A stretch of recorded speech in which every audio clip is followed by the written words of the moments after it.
Stromatolites are the fossils produced by which ancient organisms? So stromatolite की अगर बात की जाए तो ये हमारे पास कुछ रॉक लाइक स्ट्रक्चर्स होते हैं, मतलब चट्टानों की तरह के कुछ स्ट्रक्चर्स होते थे जो कि प्रोकैरियोट्स के फॉसिल्स की वजह से बने थे। ये बने थे हमारे पास साइनोबैक्टीरिया की वजह से। The correct option is ancient cyanobacteria. What is the structural form of stromatolite? तो आपके पास जो स्ट्रोमेटोलाइट्स थे, एज वी डिस्कस प्रीवियस, कि ये हमारे पास कुछ रॉक लाइक स्ट्रक्चर्स थे, तो इनके अंदर लेयर्स बनी हुई थी। The correct option is B, layered rock like structures, right.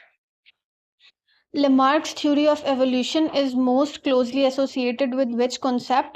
हमें पता है कि जो लेमार्किज्म था, मतलब जो लेमार्क की थ्योरी थी, उसमें उसने दो पोस्टुलेट को डिस्कस किया था। First one is use and disuse of organs and the second one is inheritance of acquired character. First postulate में उसने कहा था कि किसी भी ऑर्गेनिज्म या किसी भी स्पीशी के अंदर ऐसे ट्रेड्स या ऐसे कैरेक्टर्स जो कि ज़्यादा यूज़फुल होते हैं वो डेवलप हो जाते हैं, और ऐसे ऑर्गन्स या ऐसे कैरेक्टर्स वगैरह जो कि बहुत कम यूज़ होते हैं या डिसयूज़ हो जाते हैं बिल्कुल ही, वो आपके पास एक टाइम आता है कि ख़त्म हो जाते हैं।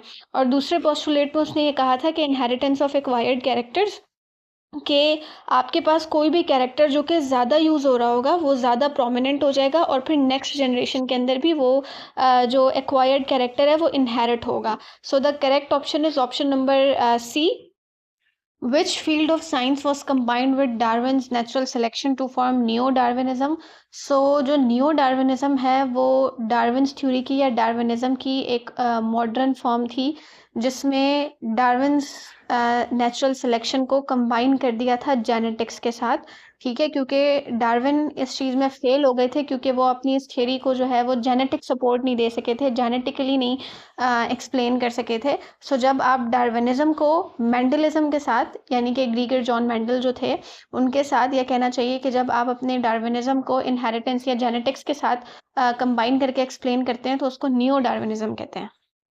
Malthus' work on population growth directly influenced which scientific theory? आपके पास जो ये थॉमस माल्थस हैं, इन्होंने प्रिंसिपल ऑफ पॉपुलेशन दिया था, जिसमें इन्होंने कहा था कि आपकी पॉपुलेशन जो है वो बड़ी फास्टली इंक्रीज़ कर रही है, लेकिन जो रिसोर्सेज हैं वो बड़ी स्लोली इंक्रीज़ करते हैं। ये वाला पॉइंट जो था वो डार्विन ने जब अपनी थ्योरी प्रपोज की थी, उसके अंदर उन्होंने नेचुरल सिलेक्शन की बात की थी। उस नेचुरल सिलेक्शन में भी उन्होंने सर्वाइवल ऑफ द फिटेस्ट की बात की थी, जिसमें उन्होंने ये कहा था कि इंडिविजुअल में से जो किसी भी पॉपुलेशन में से जो इंडिविजुअल सबसे ज़्यादा बेस्ट रिप्रोड्यूस कर सकते हैं, सबसे ज़्यादा स्ट्रगल अच्छी कर सकते हैं, वो सर्वाइवल कर सकते हैं, वो सर्वाइव कर सकते हैं। The correct option is option number B.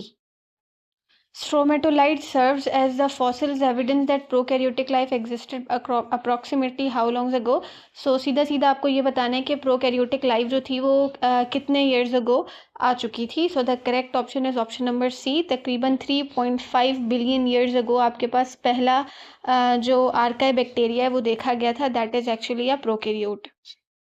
The development of the ozone layer was significant primarily because हमें पता है कि आपके पास जो ओजोन लेयर थी वो शुरू में नहीं थी। जब आपकी लाइफ जो है, जो आपकी वर्ल्ड है, अर्थ है, वो इवोल्व होना स्टार्ट हुई थी।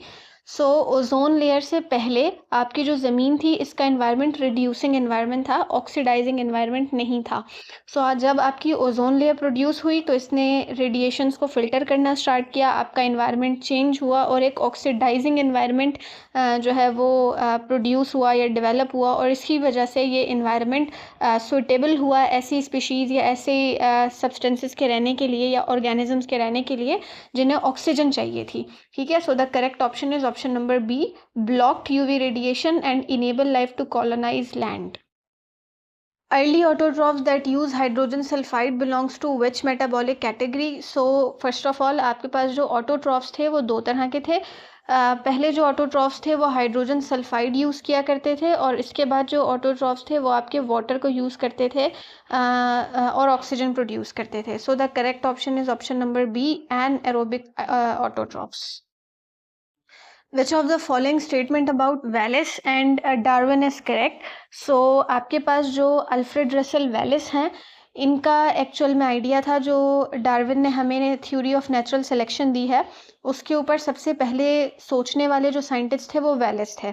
लेकिन हुआ ऐसा था कि वेलिस ने कोई थ्योरी नहीं पेश की थी, बल्कि वेलिस ने ये आइडिया खुद से सोच लिया था, उनकी अपनी सोच थी, अपनी थ्योरी थी। देन उन्होंने डार्विन को मोटिवेट किया था कि वो अपनी एक बुक पब्लिश कराएं, that is origin of species in 1859। So the correct option is option number C. Wallace independently develop natural selection and motivated Darwin to publish.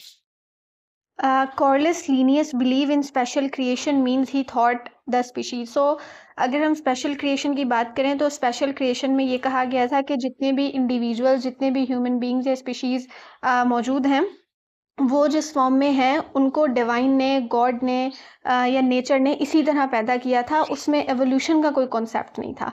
ठीक है, so the correct option is option number C.